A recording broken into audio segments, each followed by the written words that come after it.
강의 자료는 마지막에 다시 한번 훑어드리기로 하고요. 본질적으로 여러분들이 이 문제를 해결하고 이해하기 위해서 알아야 될 부분, 그거를 다시 한번 정리를 해야 되는데, 자, 이 문제의 핵심은 나에 대한 정보를 균등하지 않은 상태에서 사람 대 사람이 가치를 동일하게 나누어 가져야 되는 사회가 현대 헌법 사회예요. 우리는 둘 다 동일한 법적 권리를 가지고 대응해서 사는 사람들이거든요. 이것을 불평등한 지위에서 의사결정이 이루어지면 안 된다는 관념이 지금의 법적 관념이라고 생각해야 돼요. 그러니까 어떤 사람이 아주 높은 자리에서 어떤 사람에 대해서 법적으로 의사결정을 강요하면 이것은 자유로운 상태의 의사결정이 아니기 때문에 법률적으로는 무효입니다. 그래서 소비자에게 거대한 대량 생산을 하는 자본가가 이상한 제품을 내놓고 강요하면 안 되도록 균형추를 높이기 위해서 소비자 보호법을 만들어 두는 거죠. 그렇죠? 재산가가 자신의 재산을 가지고 돈 없는 사람, 힘 없는 사람을 약취하는 형태의 그림을 그릴 수 없도록 하기 위해서 임대차 보호법 같은 거를 만드는 거죠. 이해가 돼요? 사회의 구성 원리가? 그러면 이해가 되면 저 언니 좀 깨워주세요. 피곤해? 감기 걸렸어? 저는 제 목소리를 자장가로 듣는 분들은 특이한 분들이라고 생각해요. 제가 원래 이 목소리가 굉장히 독특하잖아요, 제가. 그렇죠. 예. 자, 그래서 어떻게 하면 이 프라이버시 문제를 우리가 잘 이해할 수 있을까 하는 것이 이제 우리 이번 수업의 본질이에요.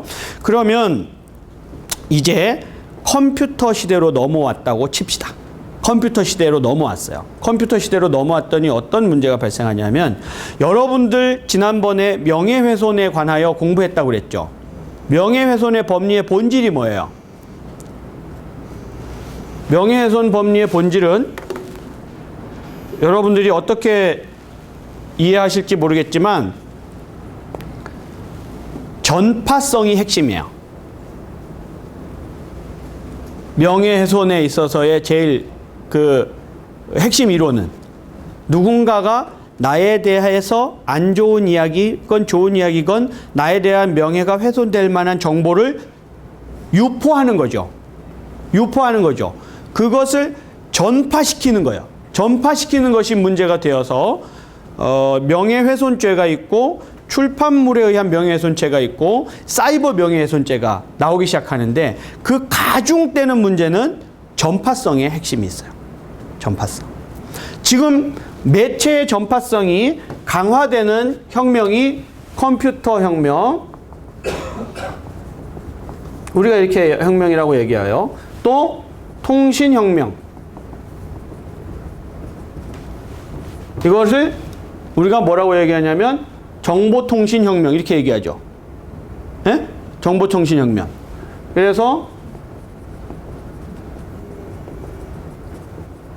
이거는 1번은 정보 처리에 있어서 컴퓨터 능력, 2번은 인터넷을 통해 유포되는 정보 유통 환경의 변화.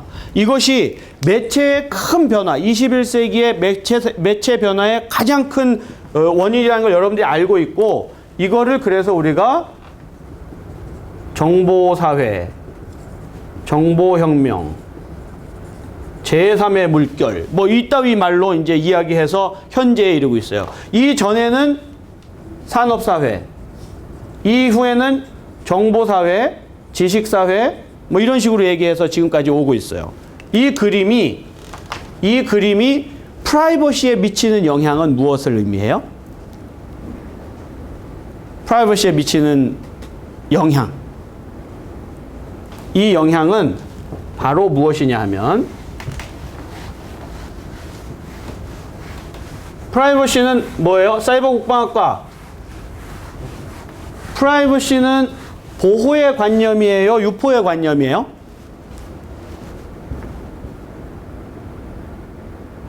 보호의 관념이에요, 유포의 관념이에요? 보호의 관념이죠. 유포의 관념은 내가 정말 중요한 선전선동을 해야 되는 정보가 있어요. 그러면 홍보를 해야 되잖아요. 더 많은 매체에 뿌려야 되잖아요. 프라이버시는 그런 거예요, 아니에요? 반대적 측면이죠. 이 문제를 잘 봐야 돼. 여러분들 저하고 매체론에 대해서 공부했잖아요. 제가 여러분 천재가 됐다고 얘기했잖아요. 이거를 정확하게 판단하면 되는 거예요. 매체는 아무런 가치 판단을 하지 않아요.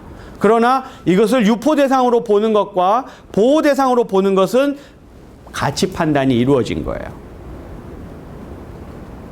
그렇죠? 매체는 가치 판단을 하지 않아요. 이게 기술 중립성에 관한 문제예요. 기술은 중립적이에요. 그런데 그것을 판단하는 경우가 있어요. 여러분 저작권에서 공부했다고 그랬죠? 냅스터 판결 같은 거 공부하고 우리나라 소리바다 판결 같은 거 공부했을 거예요. 그 본질이 뭐예요? 냅스터나 소리바다나 다 뭐예요? 지금 여러분들 비트토렌트라고 하는 그 방식, 클라우드 서비스 방식으로 전환되는 플랫폼 서비스가 여러 개가 나오죠.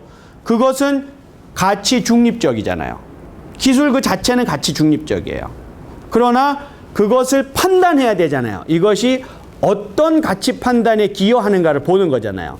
그러면 소리바다 판결이나 냅스터 판결에서는 원래 주장하는 한쪽의 주장은 이거는 좋은 뜻으로 자신의 저작권이 있는 정당한 권리자가 자기 것을 올려놓고 네티즌 간에 유포할 수 있도록 해놓은 아무런 가치 판단이 없는 기술입니다 라고 주장했잖아.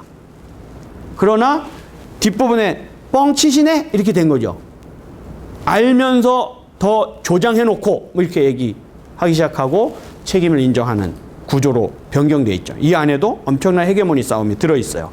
자, 그러나 이 전파성이 확대되는 혁명적 진화가 결국 뭐예요? 아까 얘기한 이 프라이버시의 위험이 어떻게 돼요? 증대된다는 것을 의미하는 거죠. 위험이 증대된다는 거예요. 위험이 증대된다는 것.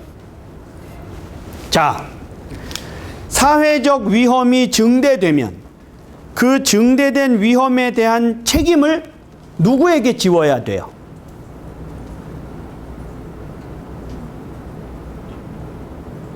네? 누구에게 지워야 돼? 여러분 냅스터 소리바다 사건에서 소리바다 운영자가 책임이 있다. 손 들어봐. 소리바다 운영자 책임이 있다. 있다. 정확한 의사 표시를 해요. 네, 있다. 네. 왜 있어? 왜? 내 이럴 줄 알았어, 그지? 솔직하면 안 돼? 왜 있다고 생각해요?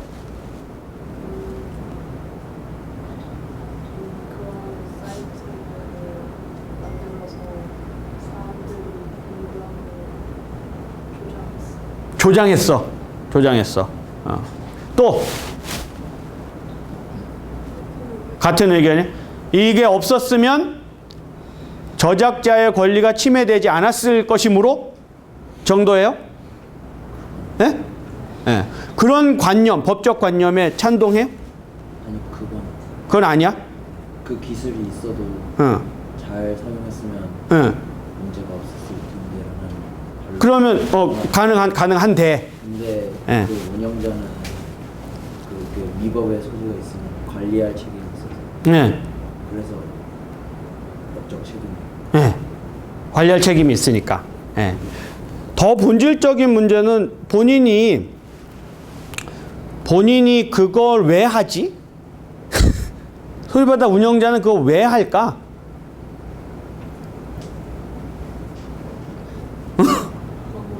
왜 하지? 돈 벌려고. 그런 느낌이 들어요? 그 돈 벌었어 실제로?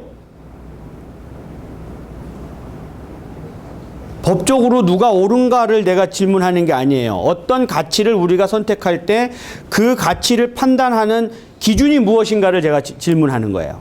그러니까 이 개별적인 사건에서 누가 이기냐 누가 지느냐의 문제가 중요한 게 아니에요. 우리가 이 가치 판단을 어떻게 보느냐가 중요한 거지. 그래서 제가 드리고 싶은 말씀의 핵심은 이거 왜 도입했지? 1번. 누가 도입했지? 이거 해가지고 누가 돈 벌지? 를 보면 그 행위의 본질을 파악할 수 있게 된다는 거죠. 본질을. 보세요. 오양 백양은 확실한 피해자다. 손 들어보세요. 확실한 피해자다. 확실한 피해자다. 피해자가 아니다. 왜 여러분들은 이런 것에 대해서 분명한 의사표시를 하지 않죠? 네? 확실한 피해자들이잖아요. 그렇기 때문에 지금 굉장히 두 분 다 왕성하게 활동하고 더 많은 사람들의 사랑을 받고 있죠. 네. 그런데 그 위험은 누가 가중시킨 거예요?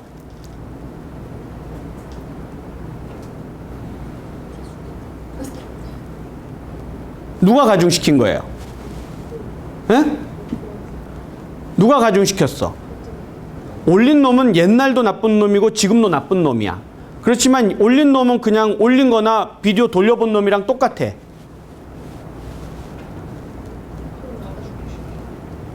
언제 위험이 가중됐어요?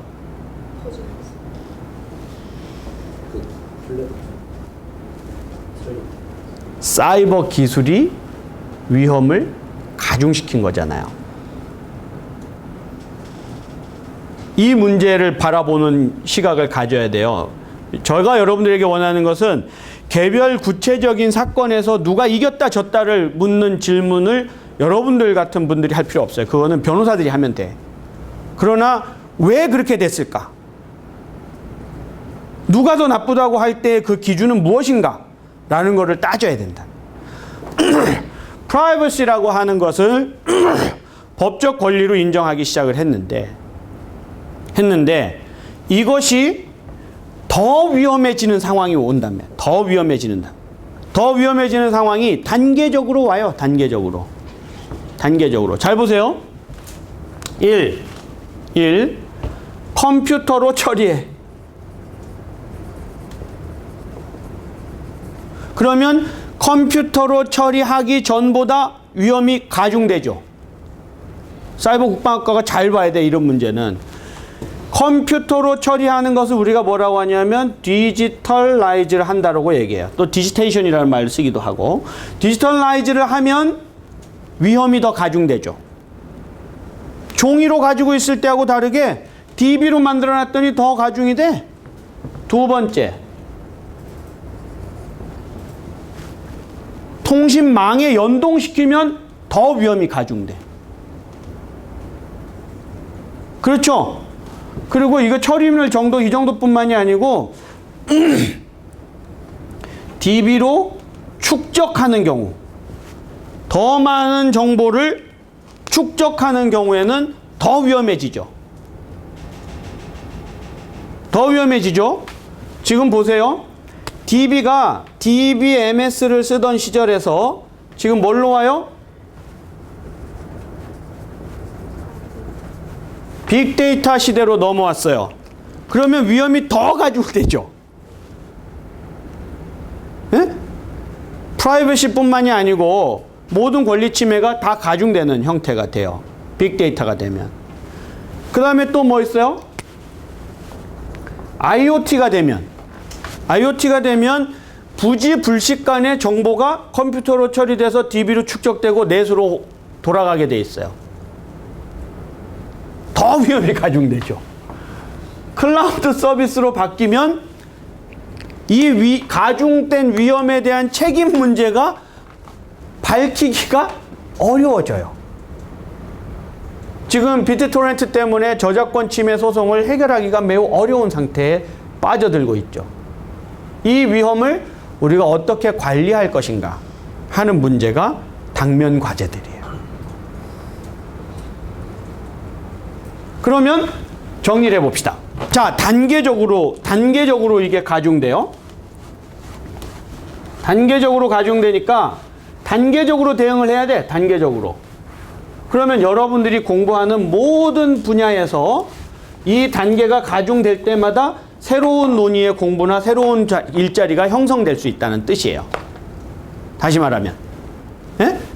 그래서 1920년, 40년대 정보 프라이버시라는 말이 나왔어요. 여기는 이 처음에 프라이버시는 뭐예요? 처음에 프라이버시는 일반적으로 인쇄 매체에 관한 프라이버시 문제였죠. 프라이버시 아주 본질적 문제부터 지금 여러분들이 단계적으로 프라이버시가 전개 나오는 거를 지금 배우는 거예요. 오늘 수업의 본질은 그거예요. 우리 1대1일 때 문제 없었는데 여기 균형이 깨져가지고 이렇게 됐네. 매체가 또 생기니까 이게 더 복잡해졌네. 그런 얘기를 하는 거예요. 그래서 그때는 문제가 안 됐다가 아주 심각하게 누군가 나를 명예훼손하거나 하는 다른 법리로 처벌했잖아요. 그러다가 프라이버시로 처벌해야 되겠다는 생각은 인쇄 매체 때문에 시작된 거잖아요. 이해가 됐죠, 이제? 기존의 다른 법리하고 막 혼재되어 있는데 여기 새로운 법리가 생겼어요. 그 다음에 information privacy라는 말이 나오니까 어떻게 됐냐 하면 야, 이거 안 되겠는데? 뭐 예를 들면 나라가 인구조사를 해요. 산업사회에서 만들려면 경영학과 산업사회에서 대량 생산, 대량 소비하고 국가가 계획된 경제제도를 운영하면서 경제발전을 유지하려면 뭐가 있어야 돼? 국민을 확정해야 돼요. 국민이 어떤 사람인지도 알아야 되고 국민을 교육해서 표준화된 산업 인력으로 양성해야 되고 이런 구조를 만들고 경제정책을 쓰기 위해서 인구주택 총조사를 한단 말이에요. 인구조사를 해요. 이 인구조사를 하는 것이 야, 나라가 왜 굳이 나에 대해서 프라이버시하고 연결돼야 안 돼요? 연결되죠. 법률의 근거가 없이 인구조사를 하면 어떻게 돼요? 위법한 게 되는 거예요. 왜 나를 조사해 네가? 그죠? 이해가 되기 시작하죠. 그렇게 더구나 야, 나에 대한 정보를 야, 너 인터넷에다 너 컴퓨터로 처리해 내 거를 이 자식아 못 쓰겠네? 이렇게 시작하게 돼요. 그래서 이거는 법적으로 보호해 줘야 되겠다라는 생각으로 정보 프라이버시가 나오고 이 즈음에 정보 프라이버시 문제가 나오니까 야, 네가 나를 감히 조사를 해? 나라가?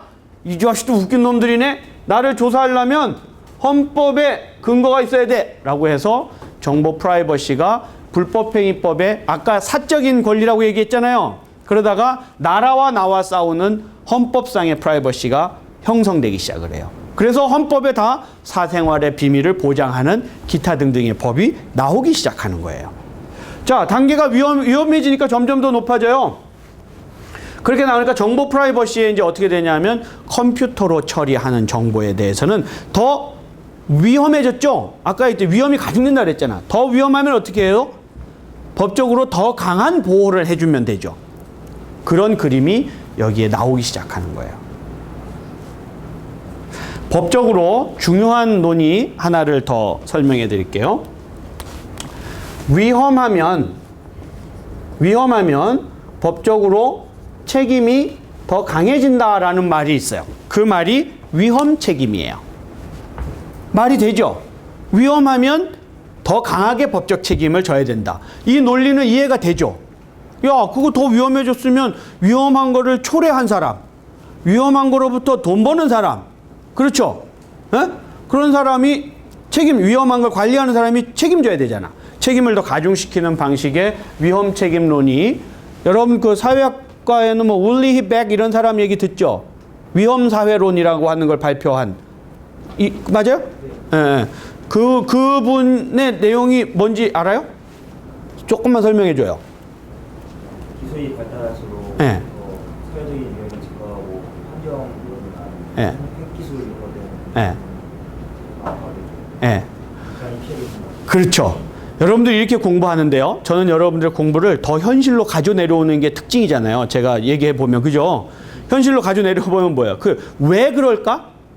왜 그렇게 하는지 아세요? 아까 이 모든 문제가 단 한 단어로 여러분들을 또 천재로 만드는 한방 단어가 있어요. 여기에. 이 철학적 모든 배경에. 왜 그래요? 왜 그게 문제라고 지적하죠? 산업사회가 문제가 있어요? 산업사회의 폐해는 뭐예요? 정답. 이분 정 훌륭합니다. 박수 한번 보내주세요. 이 사람 뭐라 그랬어요?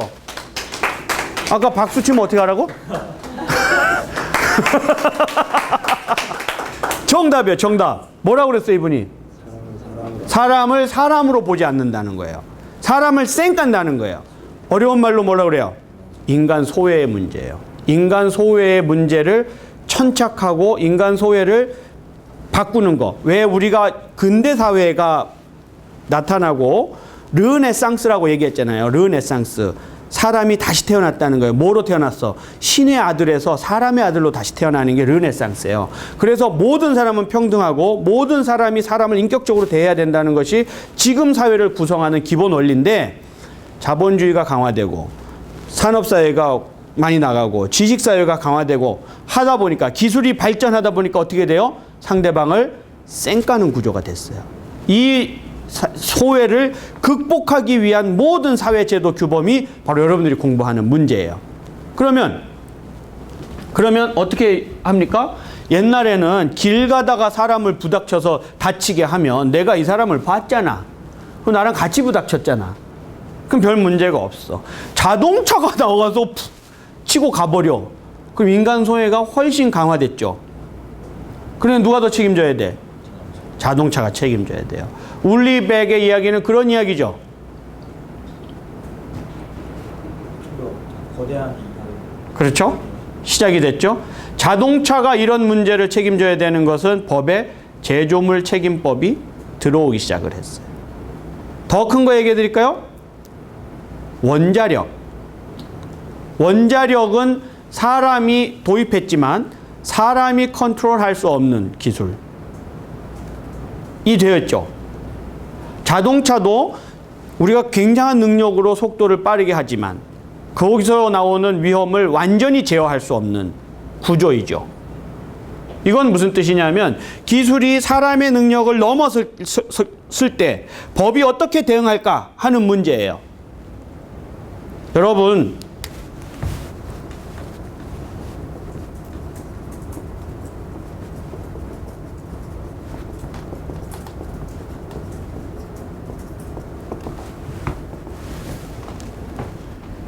이 말에 동의하시죠?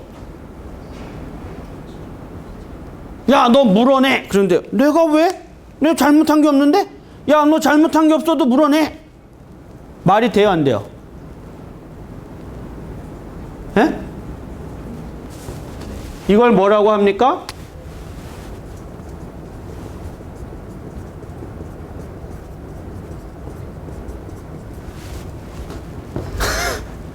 가능해요? 근대법의 기본 원리는 과실 책임의 원칙입니다.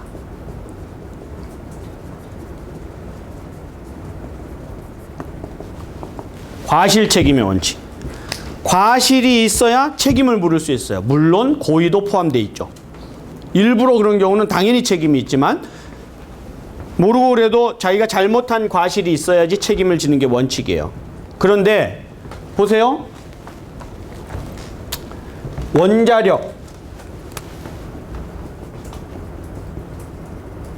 자동차, 나노기술, 배아 줄기, 예? 유전자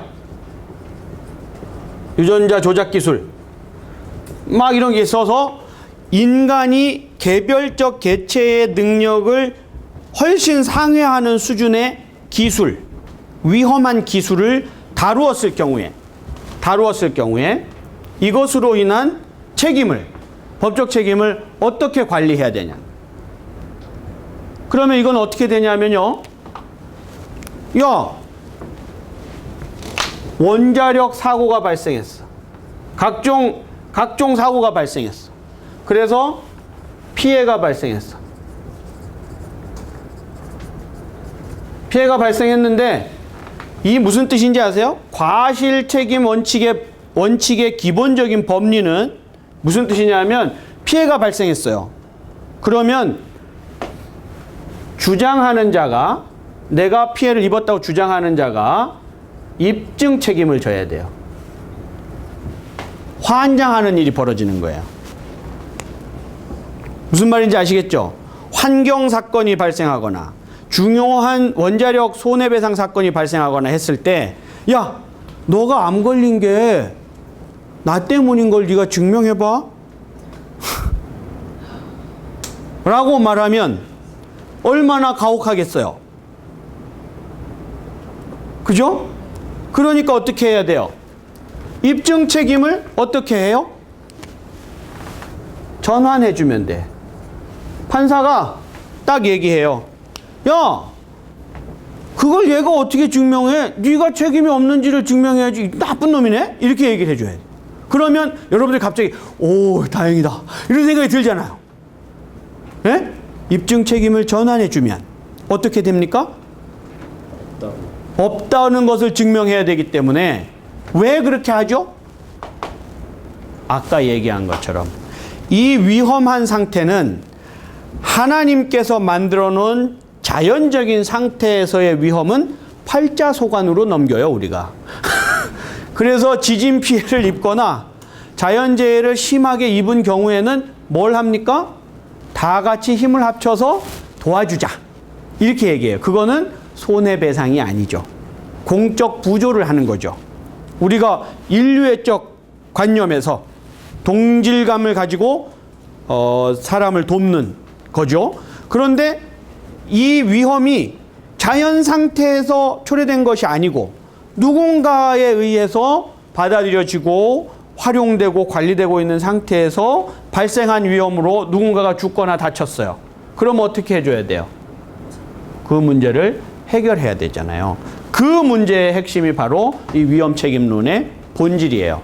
위험책임론의 본질은 원칙인 과실책임 원칙, 과실책임의 원칙을 수정해서 무과실한 상태에서도 책임을 져야 한다는 거고, 그 무과실한 책임의 원칙을 구현하기 위한 방법이 소송상의 입증 책임의 전환으로 나타난다고 설명할 수 있어요. 그래서 원자력 분야에 이것 적용되어 있고요. 제조물 책임 분야에 이거 들어와 있고요. 그렇게 정리되어 있고, 그럼 우리 얘기로 들어와서 프라이버시에도 그런가? 프라이버시에도 그렇게 되어 있어요. 여러분들이 한번 법률을 찾아보시면 프라이버시에 대해서 개인정보 관리자가, 그렇죠? 정보통신 서비스 제공자가 자신의 잘못이 없다는 것을 입증하지 아니하면 책임을 면할 수 없다라는 규정이 들어와 있어요. 그건 뭐냐 하면 더 위험한 형태로 디지털라이즈를 하고, 더 위험한 형태로 DB로 축적하고, 더 위험한 형태로 네트워크를 통해서 서비스를 제공했기 때문에 그 자가 제대로 관리하고 책임을 다했느냐 하는 문제가 재판상 중요한 법적 다툼을 하는 중요한 근거가 되는 거예요. 이해가 됐어요, 이제? 이것이 여러분들이 이 프라이버시와 관련된 논의를 할 때 꼭 알아둬야 할 그런 근본적인 논의들이에요. 이제는 여러분들이 다 자려고 그래요. 자려고 그래서 더 이상 수업을 진행하는 것이 의미가 별로 없는 것 같은 느낌이 들기 시작했어요. 그래서 여러분들 이제 저한테 저 아저씨한테 배울 건 다 배운 것 같다, 이런 느낌이 들죠. 왠지. 예. 아니에요? 뭐 더 좀 가르쳐 줘요? 음란물 같은 거? 자, 그래서 우리 한번 이 얘기를 더 가봅시다. 그래서 미국에서는 불법행위라는 게 있는데요. 불법행위는 우리나라의 손해배상법을 말해요. 고의 또는 과실로 타인에게 손해를 끼친 자가 손해를 배상해야 될 의무가 있는데, 그 미국 법에서는 이거를 tort라고 부르는 거예요. tort. 이 누군가가 책임을 질 때에는 내가 너하고 계약을 해서 계약을 이행을 못했을 때, 계약대로 안 됐을 때 책임지는 경우 하나. 그게 contract law예요. 그게 민법의 두 가지 방법이 하나는 그거예요. 그걸 우리나라 법에서는 채권이라고 해요. 채권법. 채권법은 누가 약속했으니까 지켜줘야 되잖아요. 그죠? 그런 의미로 contract law를 쓰고, 그 다음에는 불법행위법. 내가 뜻하지 않았지만 뭔가 잘못되어서 소송에 얽매인 경우가 있어요. 그렇게 권리 문제가 발생하면 그걸 불법행위법으로 다루는데, 여기 이제 결국은 법적 보호 대상으로 뭐 이렇게 아까 얘기한 것들이 나오기 시작했어요. 1903년에 처음으로 이 문제가 사람의 성명이나 사진을 광고나 상업적으로 이용하기는 형사적 처벌받, 공법적 처벌도 받기 시작했네요. 민사상으로도 금지 명령과 징벌적 손해배상을 넣도록 하는 페니티브 뭐 하는 데미지 이런 말 쓰죠. 그런 말에서 나오는 이 손해배상, 징벌적 손해배상은 원래 손해는 한 100만 원 정도 봤을 때 이놈이 나쁘다고 판단해서 혼내줘야 되다 싶으면 1000만 원을 손해배상금으로 물리는 방식이에요. 미국은 좀 이런 게임을 좋아하는 나라니까 그렇게 하는 게 있어요. 그 아까 말씀드린 것처럼 헌법적으로는 아직 인정이 안 되고 토르트 법원에서 그냥 사적으로 판결해 주는 거였었는데 여기 이제 헌법 그걸로 나오는 게 여기 65년도에 왔네요.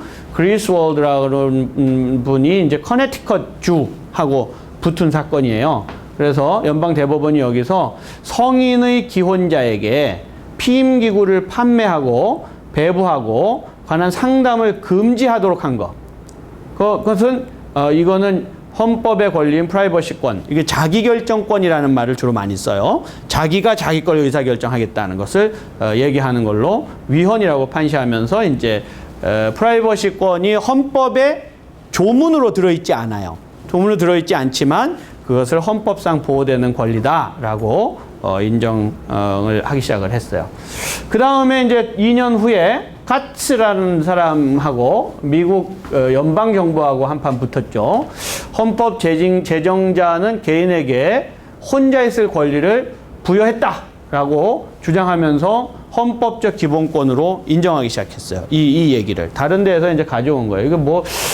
이게 참 이상하다. 그래서 이제 연방 수사 우리 FBI 같은 그런 기구에서 불법 도박을 한 것으로 의심되는 용의자의 대화를 도청하기 위해서 전화부스에 도청 장치를 설치했는데 전화부스의 문을 닫는 순간 사생활이 합리적으로 기재되는 것으로 보아 도청 장치를 이용하여 전화를 도청한 것은 헌법적 권리를 침해한 것으로 판단한다. 이렇게 정리했는데 이것이 자체가 프라이버시인지에 관해서는 논란이 많이 있어요. 그러나 이제 보편적으로 이렇게 인정해 주는 건데 왜냐하면 이제 압수수색에 관한 문제, 그다음에 체포에 관한 문제 이런 것들이 다 연동되어 있어요. 그것이 적법 절차에 의해서 보호되는 권리냐 아니냐 이런 문제에 대해서 연방 대법원은 싸움이 아주 많이 나오고 있는데 일반적으로 이걸 이제 결국 사생활에 관한 문제를 여기서 다루고 있기 때문에 이걸 프라이버시에 관한 재판 결과로 우리가 이야기하죠.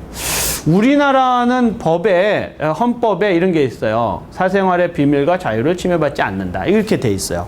그 다음에 거주 이전의 자유, 직업 선택의 자유 이것도 있고 더 나아가서는 행복 추구권 이런 거 있잖아요. 우리 헌법에 나와 있는 전가의 보도 같은 그런 내용으로도 얘기를 하기도 해요. 그런데 이제 우리 헌법재판소에서는 자신의 의사에 반해서 사생활의 내용을 공개당하지 않을 권리, 사생활의 자유로운 형성과 전개를 방해받지 않을 권리, 자신에 관한 정보를 스스로 관리 통제할 권리를 포함하는 복합적인 권리를 의미한다고 여기다가 이제 정리했는데 우리가 이것 이외에 여러분들이 법적으로 이제 상식적으로 좀 알아둬야 될 거. 아까 얘기하는 근본적인 법리는 여러분들이 오늘 다 이해했고요. 근본적인 것 말고 상식적으로 알아두는 게 예를 들면 프라이버시라고 하는 것과 개인 정보 자기 결정권이라고 하는 것이 완전히 같은 것이냐 하는 문제가 사실은 있어요. 법리적으로는. 조금 어려운 개념이지만 있어요. 그래서 개인정보 자기결정권에 되면 프라이버시는 사실은 사생활의 비밀에 해당하는 정도까지 가야 되잖아요. 그렇죠. 그런데 개인정보 자기결정권, 저는 개인적으로는 이건 개인정보권이라고만 써요. 이 개인정보가 법적 권리 된다는 것은 이 상태에 이르지 아니한 것도 보호 대상이 돼요. 예를 들면 성명, 주민번호, 주소, 주민번호를 뺍시다. 여기는 원래 어느 지역 사람인지 이런 것들이 들어있어서 이게 이야기 될 수도 있어요. 그러나 성명과 주소가 사생활의 비밀에 해당하는 것인지에 대한 논의가 있을 수 있죠. 전화번호, 학번, 군번, 차량 번호 이런 게 사생활의 비밀이에요? 사람마다 다를 수 있어요. 아까 우리가 그림 그릴 때 공적 단계에 왔을 때 이게 사적 부분에 해당하냐라고 말할 때 어려움이 있잖아요. 그것을 가치 판단을 하지 아니하고 이것으로 개인정보권이 직접 침해된다는 권리를 인정한 것이 바로 개인정보법이에요. 이거는 프라이버시법보다 훨씬 더 확장되어 있는 보호죠. 그러니까 우리가 얘기하는 위험이 가중되면서 이 식별되는, 개인이 식별되는 정보, 이 개인이 식별되는 정보라는 것 자체가 보호 대상이 되는 거예요. 왜? 이 개인 정보로 이 사람의 사생활이 침해될 위험이 더 가중되었죠. 이 개인이 식별되는 정보를 통해서 사생활이 침해될 우려가 더욱 가중됐기 때문에 이 개인정보를 보호하는 법으로 프라이버시법이 바뀌기 시작했어요. 그래서 이제는 프라이버시법이라고 하지 않고 개인정보법이라고 말하는 지경에 이른 거죠. 이제는 사생활의 비밀이 침해되어야 법적으로 보호받는 게 아니에요. 개인정보에 대한 나의 관리 권한, 내가 통제할 수 있는 나의 개인정보에 대한 통제권, 나의 의사결정권이 침해당하면 바로 법적으로 보호를 요청할 수 있는, 즉 소송상 청구를 할 수 있는 그런 시대에 왔다. 이제 더 강화되겠죠. 이것을 이제 아까 말씀드린 것처럼 빅데이터나 IoT나 클라우드 서비스로 바뀌는 미래 상황에서는 더욱 가중된 형태로 보호를 하게 될 거라고 생각이 돼요. 우리나라에서 제일 먼저 했던 거는 사실은 주민등록법에 관한 주민등록 지문날인 사건이 있어요. 우리 지문날인 사건이 있는데, 지문날인 사건에서 개인정보 자기결정권이라고 하는 것을 우리 헌법재판소가 최초로 인정을 했어요. 이건 뭐냐면 지문날인을 이렇게 하는데 이런 거예요. 개인정보권이 뭐냐면 개인을 식별할 수 있는 정보에 대해서는 정보 주체인 내가 얼마만큼 어떤 방식으로 누구에게 공개할지 여부를 스스로 판단할 수 있는 권리예요. 이걸 침해하려면, 이걸 제한하려면 법적 근거가 명확하게 있어야 되거나 내가 동의를 하거나 두 가지 방법밖에 없어요. 그렇게 돼 있는데 이걸 침해하면 안 된다. 그래서 이 사람들이 어떻게 했냐면 주민등록에 대한 지문날인을 거부하는 진보적인 견해를 가진 분들이 있죠. 왜 나라가 나의 지문을 다 해? 할 필요가 없지. 네가 무슨 권리로 내 지문을 다 등록해? 지문 등록은 주로 누가 해요? 미국에서는? 범죄자들에 대해서만 지문 등록을 해요. 근데 우리 여권에서 들어가려면 무조건 지문 등록해야 되죠, 우리는. 네, 잠재적인 범죄자들인 거죠. 왜냐하면 9.11 테러 이후에 그런 일이 이제 벌어졌어요. 아무튼 우리나라에서는 그런 생각해 보니까, 야, 우리를 왜 잠재적인 범죄인 취급을 하는 거야? 나 건전한 시민, 대한민국 시민인데. 그래서 이 사람들이 거부를 했어요. 그러고 나서 그거를 강제하고 있는 주민등록법을 위헌이라고 얘기하면서 헌법재판소에 소송을 제기했어요. 헌법소원을 제기했어요. 그래서 헌법재판소가 판단했어요. 거기에 쟁점이 됐던 게 뭐냐면, 왜 지문도 우리는 10지문을 다 등록하죠. 다 등록한 거는 원래는 주민등록법상에는 주민등록상 거주 이전의 상태를 주민의 거주 이전의 상태를 확인하기 위해서 하도록 되어 있어요. 그러면 그걸 원래 누가 갖고 있어야 돼요? 동사무소에서 갖고 있어야 돼요. 그렇죠? 동사무소에서 갖고 있어야 되잖아. 근데 이거를 이제 다 모아. 그러면 위험성이 가중되죠. 근데 그걸 가중되는 게 뭐 예를 들면 도에서 하는 것도 아니고 나중에 누가 가져가냐면 이거를 데이터베이스를 누가 가져갔어요? 경찰이 가져가요. 나는 동사무소에 가서 칩지문을 찍었는데 지문 정보는 데이터베이스로 만드는 건 경찰이 하는 거야. 그러면 나에 대한 지문을 얘가 법적으로 받았다고 하는 게 너무 받은 것도 문제고, 내 정보를 지가 관리 안 하고 주민등록법상에 지가 관리하도록 돼 있는데 경찰한테 넘겨준 것도 우리 헌법상의 권리로는 문제가 있잖아요. 법적 근거가 불분명하잖아. 경찰한테 넘겨주는 법적 근거가 주민등록법에 써 있는 것도 아니고 주민등록법 시행령 시행규칙으로 위임되어 있어요. 그러면 법률에 의해서 국회에서 내 권리를 제한할 수 있도록 허가받은 게 아니고 자기네끼리 만들어 놓은 걸로 넘겨준 거니까 법률상 위헌이다. 이론상으로는 위헌이 맞습니다. 그런데 우리 헌법재판소가 어떻게 했냐면 이것은 개인정보 자기결정권의 대상이 된다고 하면서 우리 헌법재판소가 개인정보 자기결정권이 헌법상의 권리라는 것을 딱 인정했어요. 그 판결에서. 인정했는데 합헌 판결을 내려줬어요. 권리는 맞는데 법을 고쳐서 잘하면 좋겠다 하고 단순 위헌 판결을 안 해주고 그냥 합헌 판결을 해줬어요. 왜냐하면 헌법재판소가 제가 볼 때는 걱정을 좀 했던 것 같아요. 왜냐하면 이거를 위헌 판결을 하면 나라가 그렇다고 안 할 리도 없고 저걸 다 폐기 처분해야 되잖아요. 폐기 처분하고 법률을 고치면 전 국민이 다시 동사무소에 가서 아니면 경찰서에 가서 해야 되겠죠. 그러면 누굴 욕하겠어요, 국민들이? 헌법재판소를 욕할 가능성이 높겠죠. 그래서 일부 진보적인 분들의 의견을 약간 이제 들어주면서 이제 안 해도 되는 걸로 그렇게 만들면서 우리 법이 전개되어 오고 있어요. 조금 안 맞는 거죠. 자, 이게 보니까 브랜다이즈 교육에 나오니까 60년대 프라서라는 교수가 프라이버시라고 하는 것이 아까 말씀드렸잖아요. 제가 이렇게 공적인 상태에서 사적인 상태에 이거 있는데 그 바운더리를 정하기가 너무 어렵다. 기준이 불분명하다 그랬잖아요. 그러니까 이 사람들이 프라이버시 권위 미국 학자들이 지속적으로 고민하는 게 뭐냐면 야, 정말 프라이버시라는 게 뭐냐? 그 도대체 관념은 이해가 되는데 우리가 이해가 됐잖아. 아까 얘기했듯이 이해가 됐지만 구체적 판단 기준이 도대체 뭐냐? 이거는 재판하는 사람마다 결론이 다르니까 정해보자. 이 사람이 만든 거예요, 이게. 개인의 영역이나 사적 사항에 대한 침입이 이루어져야 된다. 그게 정말 개인이 아까 얘기한 사적인 상태인가를 봐야 되고. 개인의 사적 사실을 공개하면 문제가 되고. 공중으로 하여금 특정인에 대한 오해를 유발할 수 있는 상황을 공표하는 거. 이거 뭐냐 하면 사람에 대한 평판을 왜곡시키는 거예요. 일부러 좋은 정보는 빼고 그 사람한테 불리한 정보만 계속 공개하면 그 사람에 대한 그 문제가 나빠지죠. 왜냐하면 나에 대한 개인 정보가 나를 충실히 반영하는 정보가 돼야 되는데 일부만 빼면 바보 정보를 가지고 나를 판단하게 되잖아. 그러니까 그런 걸 악의적으로 왜곡하면 안 된다는 말이에요.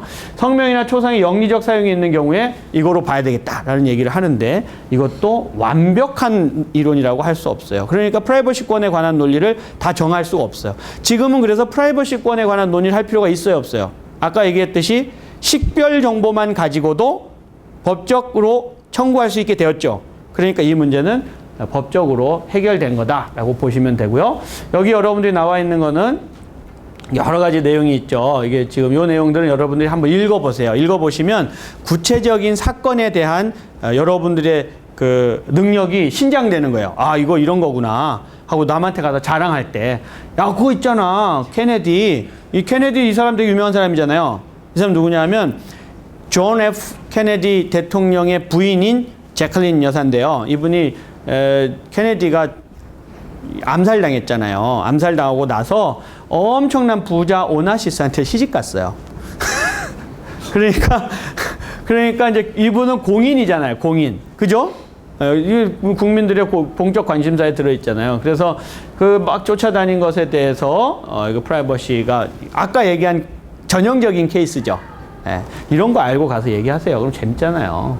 특히 미팅 갔을 때 또 여자친구 처음 만나서 아직 친해지기 전인데 할 얘기 없을 때 이런 얘기하면 바로 헤어질 수 있어요. 개인의 사적 사실을 공개하는 거, 뭐 여러 가지 내용들이 여기 나와 있어요. 여러분들이 한번 보면 우리나라에 지금 남편 청부살인한 혐의로 수사받고 있는 여인에 대하여 언론사가 신원을 보도한 사건에서 야, 이건 참 문제가 있다. 그래서 프라이버시 침해하는 걸로 해서 이렇게 하면 나라에 다 되고 뭐 할 수 있어요? 국가배상을 청구할 수 있어요. 예, 국가배상 청구해서 받으면 돼요. 그러니까 뭐 여러분들이 보시면 되고 오해할 수 있도록 하는 거, 그건 좀 여러분들이 한번 보시면 돼요. 여기 보면 대학교 신입생 환영회를 취재해가지고 대학생 구타 사망 사건을 포함해서 무절제한 음주 습관, 이게 요새 아주 난리죠. 요새도 그래요. 그래서 대학생의 환영회 행사 장면을 편집해서 방송했어요. 꼭 그 사람이 아닌 경우에도.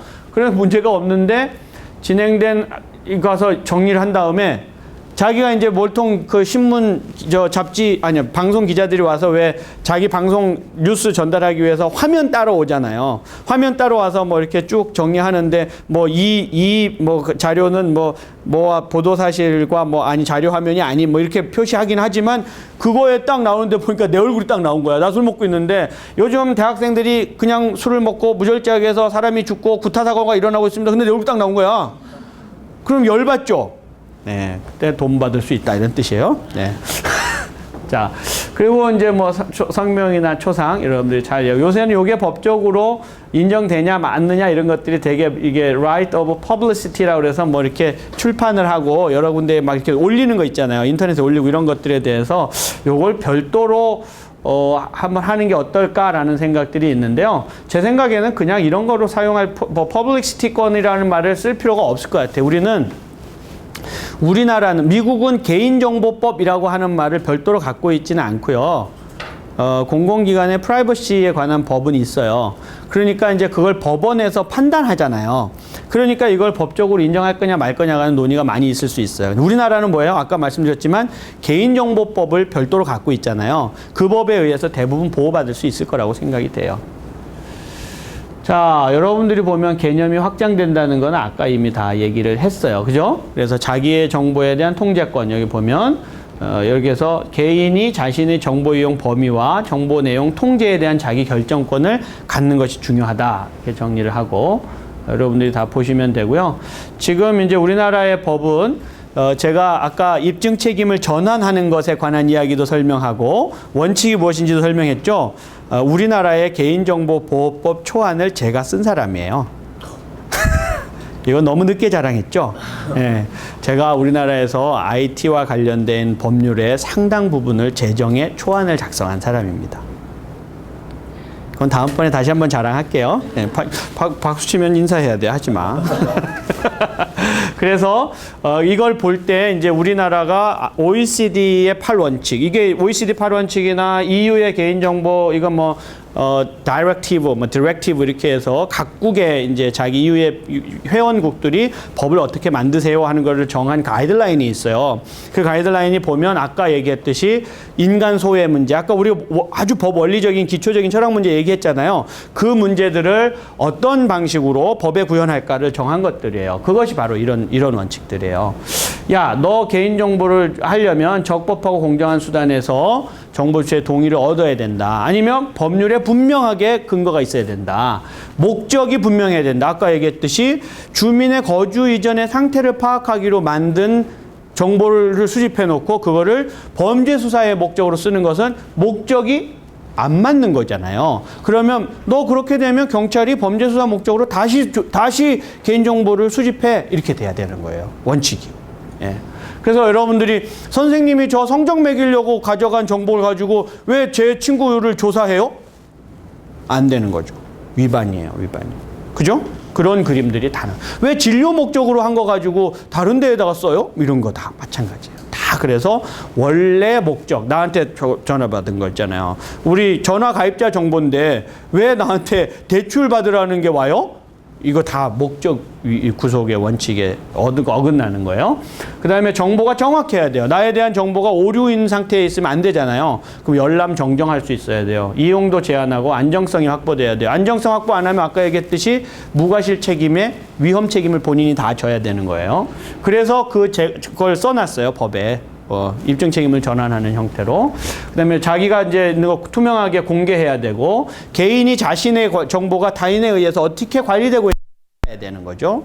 그 다음에 이제 개인정보 관리한 사람이 다 책임을 져야 된다. 그래서 지금은 보면 개인정보 관리 책임자가 다 정해져 있도록 돼 있어요. 이런 원칙들을 우리 법에 구현하는 초안을 제가 작성했다.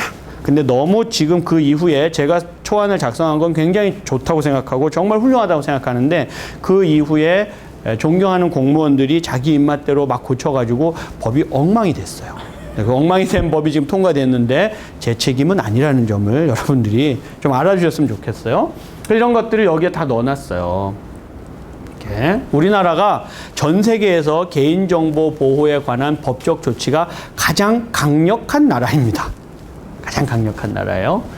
그래서 이제 2005년 아까 제가 말씀드렸잖아요. 이게 그 주민등록 그 판결에서 나온 거예요. 이건 한번 읽어드릴게요. 개인정보 자기결정권은 자신에 관한 정보가 언제, 누구에게, 어느 범위까지 알려지고 또 이용되도록 할 것인지를 그 정보 주체가 스스로 결정할 수 있는 권리로 국가 기능의 확대와 정보통신 기술의 발달에 따라서 초래된 위험으로부터 개인의 결정의 자유를 보호하기 위하여 승인된 헌법에 명시되지 아니한 기본권이다. 이걸 쭉 읽으니까 오늘 수업을 통해서 제가 여러분들한테 하나하나 설명한 내용이 참 멋지게 표현되어 있죠. 예. 그렇죠. 예. 이건 이제 선생님이 명강의를 했다는 것을 스스로 주장하는 거예요. 그래서 개인정보 보호 활용에 대해서 지금 이제 기술이 자꾸 발달하고 있잖아요. 기술이 자꾸 발달해서 구글, 애플, 페이스북, 트위터 이런 애들이 막 만들어냈는데 지난번에 뭐였어요? 스노든 사건을 보니까 이것들이 우리 거를 미국 정부에 그대로 갖다 주는 지금 상태가 발생했잖아요. 그렇죠? 그 다음에 또 뭐가 문제가 됐어요? 카톡이 문제가 됐잖아요. 카톡이 압수수색 영장이 오면 그냥 바로 그냥 열어준다는 거. 그래서 지금 어떻게 됐어요? 비밀 대화가 생겼잖아요. 카톡의 비밀 대화, 비밀 메시지는 이 내 단말기, 저쪽 단말기까지 가서 복호화되고 암호화되고 복호화돼서 통신 상황은 전부 암호화돼 있어요. 그러면 여러분들 검찰이나 이런 데서 어떻게 하겠어요? 바로 얘를 압수해요. 그러면 의미가 없죠. 비밀 메시지 이제 카톡은 못 보니까 이해가 돼요? 무슨 의미인지 그게? 그럼 어떻게 돼요? 여러분 문제가 있을 때 이걸 어떻게 해? 빨리 어디 갖다 버려야죠. 찾을 수 없는 곳에. 아니면 바로 지우는 거죠. 또 복구하겠죠? 그건 우리 사이버 국방학과 학생들이 복구, 디지털 포렌식 이런 걸 공부하고 있어요. 관심 있는 분들은 정보보호대학원에 진학하시면 돼요. 정리가 돼서. 자, 그래서 하여간 유비쿼터스로 가고 지금 아까 개인별 맞춤형 정보로 가고 빅데이터를 처리하면 그것을 통해서 개인 맞춤형 서비스를 찾아낼 수 있다는 거 아니에요. 그거는 프라이버시가 없어진다는 뜻이죠. 그래서 이분들이 전략을 짰어요. 구글, 페이스북 이런 분들이 어떻게 정했냐면 우리는 합법적으로 하겠습니다라는 말을 하는 것보다 차라리 프라이버시를 지키면 IT 서비스 할 수 없다는 주장을 하자. 그게 전투가 더 낫다고 생각한 거예요, 이분들이. 예. 왜? 근데 미국 법원이 구글이나 페이스북을 망하게 하는 판결을 할까요, 안 할까요? 저는 모르겠어요. 여러분들 한번 생각해 보세요. 자, 그렇게 해서 얘기가 전개되고 있다. 그래서 프라이버시가 어떤 내용이고 어떤 철학적 배경으로부터 출발해서 오늘날까지 발전하고 있고 앞으로의 우리의 관점도 어떻게 전개돼야 되는지에 대해서 설명을 드렸습니다. 지금부터 약 5분간 여러분들에게 질문을 받도록 하겠어요.